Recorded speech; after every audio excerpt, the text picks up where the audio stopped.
ओम शांति। आज बाबा के 25-12-20 के महावाक्य हैं। सबसे पहले हम मुरली का सारांश सुनेंगे। आज विशेष बाबा ने याद पर मुरली चलाई है। याद पर विशेष अटेंशन जाना चाहिए। बाबा ने कहा पूरी जो पढ़ाई तुम अभी पढ़ रहे हो उसका तंत्र या सार भी याद ही है।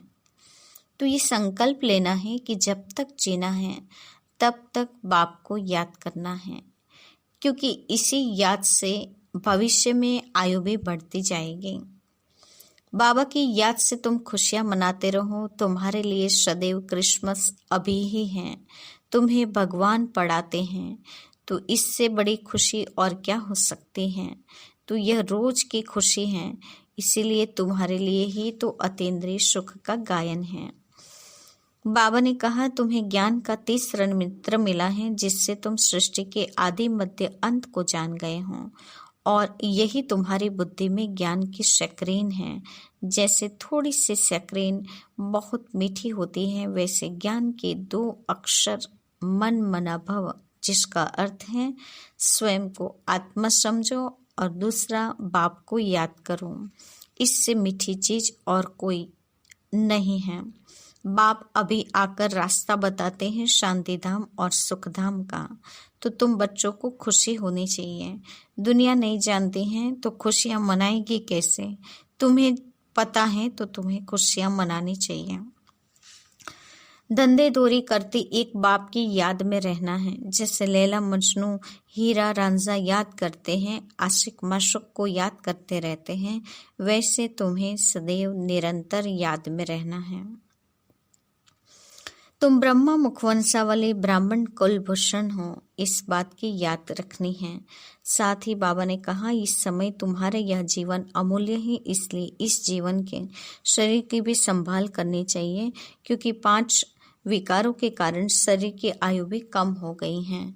साथ ही बाबा ने कहा संगम युग में खिवैया तुमको पार ले जाता है।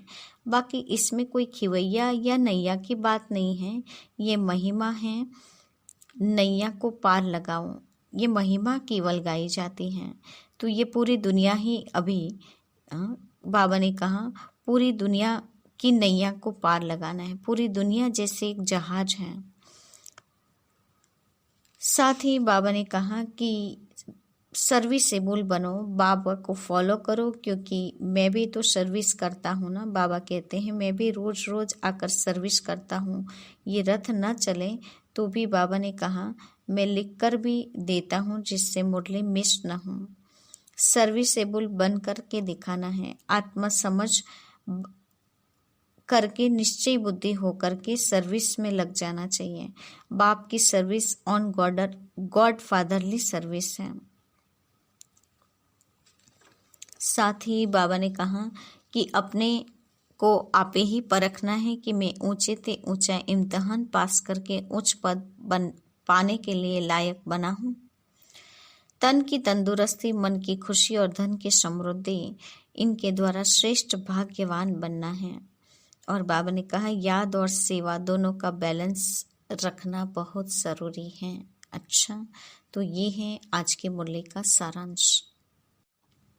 अब हम मुरली की शुरुआत करते हैं। मीठे बच्चे, जब तक जीना है बाप को याद करना है। याद से ही आयु बढ़ेगी।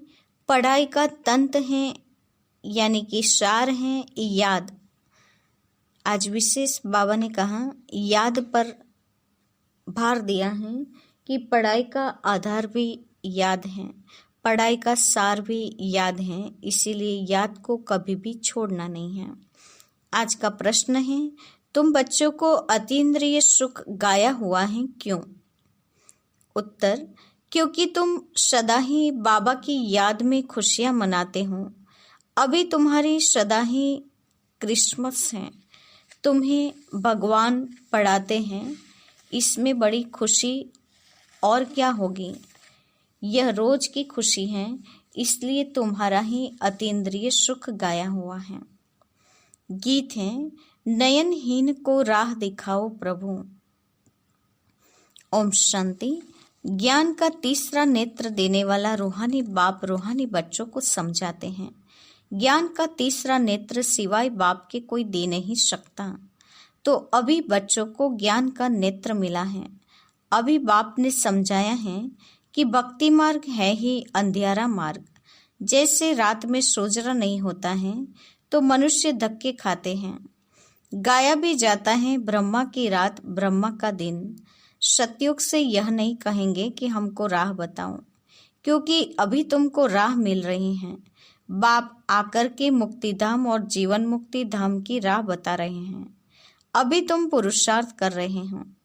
अभी बाप जानते हैं कि बाकी थोड़ा समय है, दुनिया बदलने वाली है। यह तो गीत भी बने हुए हैं, दुनिया बदलने वाली है, परंतु मनुष्य बेचारे जानते ही नहीं हैं कि दुनिया कब बदलनी है, कैसे बदलनी है, कौन बदलाते हैं, क्योंकि तीसरा नेत्र तो ज्ञान का है नहीं। अभी तुम बच्चों को यह तीसरा नेत्र मिला है, जिससे तुम इस सृष्टि चक्र के आदि मध्य अंत को जान गए हो। यही तुम्हारी बुद्धि से ज्ञान की स्क्रीन है। जैसे थोड़ी सी स्क्रीन बहुत मीठी होती है, वैसे यह ज्ञान के दो अक्षर, वो दो अक्षर हैं मन मना भव। यह सबसे मीठी चीज है। बस बाप को याद करो। बाप समझाते हैं और आकर के रास्ता बताते हैं। कहाँ का रास्ता बताते हैं? शांतिधाम और सुखधाम का। तो बच्चों को खुशी होनी है। दुनिया नहीं जानती है कि खुशियाँ कब मनाई जाती हैं। खुशियाँ तो नई दुनिया में मनाई जाएगी। ये तो बिल्कुल कॉमन बात है कि पुरानी दुनिया में खुशियाँ कहाँ से आई। पुरानी दुनिया में मनुष्य त्राही त्राही कर रहे हैं, क्योंकि तमोप्रधान है। तमोप्रधान दुनिया में खुशियाँ कहाँ से आई? सतयुग का ज्ञान तो कोई में भी नहीं है, इसलिए बेचारे यहाँ खुशियाँ मनाते रहते हैं। देखो क्रिसमस की खुशियाँ भी कितने मनाते हैं। बाबा तो कहते हैं अगर खुशियों की बात पूछनी हो तो गोप गोपियों से पूछो, क्योंकि बाप बहुत सहज रास्ता बता रहे हैं। गृहस्थ व्यवहार में रहते हुए, अपने धंधे दोरी का कर्तव्य करते हुए कमल फूल के समान रहो और मुझे याद करो। जैसे आशिक माशुक होते हैं ना, वह भी धंधे दोरी करते एक दो को याद करते रहते हैं। उनको साक्षात्कार भी होते हैं। जैसे लैला मजनू, हीरा रांझा, वो विकार के लिए एक दो के आशिक नहीं होते हैं। उनका प्यार गाया हुआ है, उनमें एक दो के आशिक होते हैं। लेकिन यहाँ वह बात नहीं है। यहाँ तो तुम बच्चों को जन्म जन्मांतर उस माशुक को आशिक ही रहे हो। वह माशुक तुम्हारा आशिक नहीं है। तुम उनको बुलाते हो यहाँ आने के लिए कि हे भगवान, नयनहीन को आकर के राह बताओ। तुमने आधा कल्प बुलाया है। जब दुख ज्यादा होता है तो जास्ती बुलाते हैं। जास्ती दुख में जास्ती सिमरन करने वाले भी होते हैं। देखो अभी कितने याद करने वाले ढेर के ढेर हैं। गाया हुआ है ना, दुख में सिमरन सब करे, सुख में करे न कोई। जितना देरी होती जाती है उतना तमोप्रधान ज्यादा होते जाते हैं। तो तुम चढ़ रहे हो, वह और ही उतर रहे हैं, क्योंकि जब तक विनाश हो तब तक तमोप्रधानता वृद्धि को पाती रहती हैं। दिन प्रतिदिन माया भी तमोप्रधान वृद्धि को पाती जाती है। इस समय बाप भी सर्वशक्तिमान है, तो माया भी सर्वशक्तिमान इस समय है। वह भी जबरदस्त है। तुम बच्चे इस समय ब्रह्मा मुखवंशावली ब्राह्मण कुलभूषण हो। तुम्हारा है सर्वोत्तम कुल, इसको कहा जाता है ऊंचते ऊंच कुल। इस समय तुम्हारा यह जीवन अमूल्य है, इसलिए इस जीवन की संभाल भी करनी चाहिए, क्योंकि 5 विकारों के कारण शरीर की भी आयु कमती होती जाती है। तो बाबा कहते हैं इस समय 5 विकारों को छोड़कर योग में रहो तो आयु बढ़ती रहेगी। आयु बढ़ते बढ़ते भविष्य में तुम्हारी आयु 150 वर्ष की हो जाएगी, अभी नहीं। इसलिए बाप कहते हैं कि इस शरीर की भी बहुत संभाल रखनी चाहिए, नहीं तो कहते हैं यह शरीर काम का नहीं है, मिट्टी का पुतला है। अभी तुम बच्चों को समझ मिलती है कि जब तक जीना है बाबा को याद करना है। आत्मा बाबा को याद करती है। क्यों? वर्षे के लिए। बाप कहते हैं तुम अपने को आत्मा समझ बाप को याद करो और दैवी गुण धारण करो, तुम फिर से ऐसे बन जाएंगे। तो बच्चों को पढ़ाई अच्छी तरह पढ़नी चाहिए, पढ़ाई में सुस्ती आदि नहीं करनी चाहिए, नहीं तो नापास हो जाएंगे, बहुत कम पद पाएंगे। पढ़ाई में भी मुख्य बात यह है, जिसको तंत्र कहा जाता है वो तंत्र है बाप को याद करो। जब प्रदर्शनी में या सेंटर पर कोई भी आते हैं तो उनको पहले पहले यह समझाओ कि बाबा को याद करो, क्योंकि वह ऊंचते ऊंच हैं, तो ऊंचते ऊंच को ही याद करना चाहिए, उनसे कम तो थोड़े ही याद करना चाहिए। कहते हैं ऊंच से ऊंचा भगवान, भगवान ही तो नई दुनिया की स्थापना करने वाले हैं। देखो बाप भी कहते हैं नई दुनिया की स्थापना मैं करता हूँ, इसलिए तुम मुझे याद करो तो तुम्हारे पाप कट जाएंगे। तो यह पक्का याद कर लो, क्योंकि बाप पतित पावन हैं। वह यह नहीं कहते कि जब तुम मुझे पतित पावन कहते हो तो तुम तमोप्रधान हो, बहुत पतित हो, अभी तुम पावन बनो। बाप आकर के बच्चों को समझाते हैं तुम्हारे अभी सुख के दिन आने वाले हैं, दुख के दिन पूरे हुए हैं। पुकारते भी हो हे दुख हरता सुख करता। तो जानते हो ना कि बरोबर सतयुग में सब सुखी ही सुखी हैं। तो बाप बच्चों को कहते हैं कि अभी शांति धाम और सुख धाम को याद करते रहो। यह है संगम युग, खिवैया तुमको पार ले जाते हैं। बाकी इसमें कोई खिवैया या नैया की बात है नहीं, यह तो महिमा कर देते हैं कि नैया को पार लगाओ प्रभु। अब एक की नैया तो पार नहीं लगानी है ना, सारी दुनिया की नैया को पार लगाना है। ये सारी दुनिया जैसे एक बहुत बड़ा जहाज है, इसको पार लगाते हैं। तो तुम बच्चों को बहुत खुशी मनानी चाहिए, क्योंकि तुम्हारे लिए सदैव खुशी है, सदैव क्रिसमस है। जब से तुम बच्चों को बाप मिला है तुम्हारी क्रिसमस सदैव है, इसलिए अतीन्द्रिय सुख गाया हुआ है। देखो यह सदैव खुश रहते हैं क्या? क्यों नहीं रहते? अरे बेहद का बाप मिला है, वह हमको पढ़ा रहे हैं, तो यह रोज की खुशी होनी चाहिए। बेहद का बाप पढ़ा रहे हैं, वाह, कभी कोई ने सुना कि बेहद का बाप पढ़ा रहे हैं? गीता में भी भगवानुवाच हैं कि मैं तुमको राजयोग सिखलाता हूँ, जैसे वह लोग बैरिस्टरी योग, सर्जरी योग सिखलाते हैं। मैं तुमको रूहानी बच्चों को राजयोग सिखाता हूँ।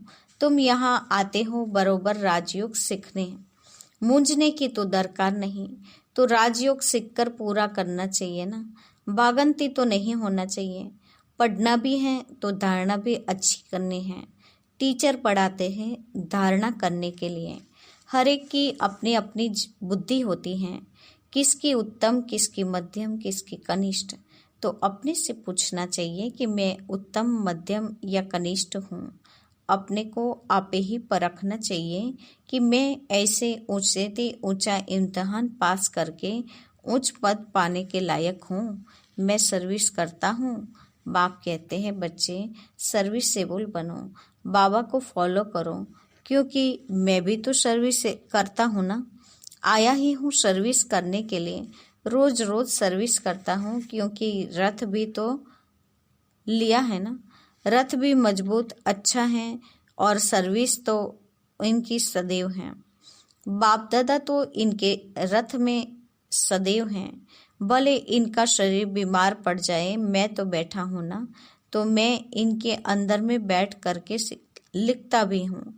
अगर यह मुख से नहीं भी बोले तो मैं लिख सकता हूँ। मुरली नहीं मिस होती हैं, जब तक बैठ सके लिख सके तो मैं मुरली बजाता हूँ।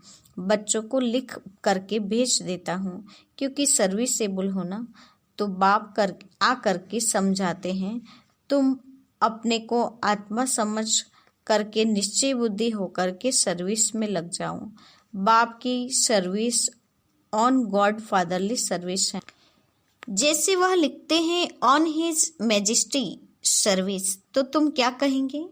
ये मैजेस्टी से भी ऊंची सर्विस है, क्योंकि मैजेस्टी यानी महाराजा बनाते हैं। यह भी तुम समझ सकते हो कि बरोबर हम वर्ल्ड का मालिक बनते हैं। तो बच्चों में भी जो अच्छी रीति पुरुषार्थ करते हैं उनको ही महावीर कहा जाता है। तो यह जांच करनी होती है कि कौन महावीर हैं जो बाबा के डायरेक्शन पर चलते हैं। बाप समझाते हैं कि बच्चे अपने को आत्मा समझो, भाई भाई को देखो। बाप अपने को भाइयों का बाप समझते हैं और भाइयों को ही देखते हैं, सभी को ही नहीं देखेंगे। यह तो ज्ञान है कि शरीर बिगड़ तो कोई सुन न सके, बोल न सके। तुम तो जानते हो ना कि मैं भी यहाँ शरीर में आया हूँ। मैंने वह शरीर लौन लिया हुआ है। शरीर तो सबको है, शरीर के साथ ही आत्मा यहाँ पढ़ रही है। तो अभी आत्माओं को समझना चाहिए कि बाबा हमको पढ़ा रहे हैं। बाबा की बैठक कहाँ है? अकाल तख्त पर। बाबा ने समझाया है कि हर एक आत्मा अकाल मूर्त है,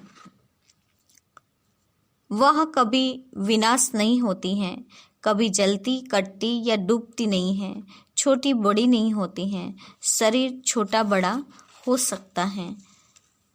तो दुनिया में जो भी मनुष्य मात्र हैं, उनमें जो आत्माएं हैं, उनका तख्त यह भ्रकुटी है। शरीर भिन्न भिन्न है। किसका अकाल तख्त पुरुष का, तो किसका स्त्री का, किसका बच्चे का। तो जब भी किससे बात करते हो तो यही समझो कि हम आत्मा हैं, अपने भाई से बात करते हैं। बाप का पैगाम देते हैं कि शिव बाबा को याद करो तो यह जो जंक लगी हुई है वह निकल जाएगी। जैसे सोने में अलाई पड़ती है तो वैल्यू कम होती है, तो तुम्हारी भी वैल्यू कम हो गई है। अभी बिल्कुल ही वैल्यू लेस हो गए हैं। इसको देवाला भी कहा जाता है। भारत कितना धनवान था, अभी कर्जा उठाते रहते हैं। विनाश में तो सबका पैसा खत्म हो जाएगा, देने वाले लेने वाले सभी खत्म हो जाएंगे। बाकी जो अविनाशी ज्ञान रतन लेने वाले हैं वह फिर आकर अपना भाग्य ले लेंगे। अच्छा, मीठे मीठे सिकिलदे बच्चों के प्रति माता पिता बाप दादा का याद प्यार और नमस्ते। रूहानी बाप की रूहानी बच्चों को नमस्ते। हम रूहानी बच्चों की रूहानी माता पिता बाप दादा को याद प्यार और नमस्ते। पूरी मुरली का धारणा युक्त मुख्य सार। पहले पॉइंट, बाप को फॉलो कर बाबा के समान सर्विसेबल बनना है।